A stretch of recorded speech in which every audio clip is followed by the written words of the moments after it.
Next, on program number 3, is a wonderful piece by Max Bruch, selections from 8 pieces for clarinet, viola, and piano.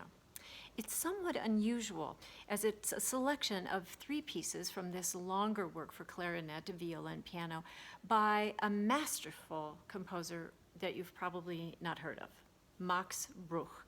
He was a child prodigy who grew into a gifted composer of extraordinary taste and refinement.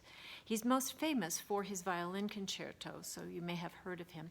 But Mr. Bruch was just a little younger than Johannes Brahms, and thus lived his entire compositional life in the shadow of the better-known Brahms. But his music is delicious and warm and inviting and thoroughly steeped in the Romantic tradition.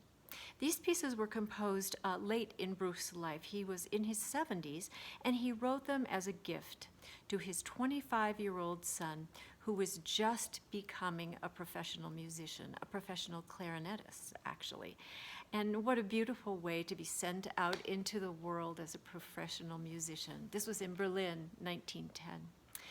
We will hear on this program 3 of the pieces, all of which are filled with this caramely, warm, rich sound.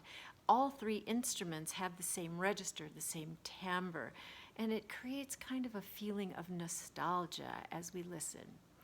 The first piece is Allegro. It's fast, but it still maintains a sense of pathos and deep lyricism. The second one is lush and, as I said, caramely. It has a bit of drama in it, and it comes right out of the tradition of Brahms.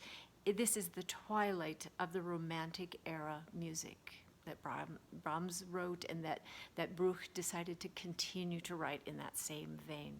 Number 3 has a lighthearted sound. It's still full-bodied, but it has long legato lines from each of the instruments that spin sheer gold.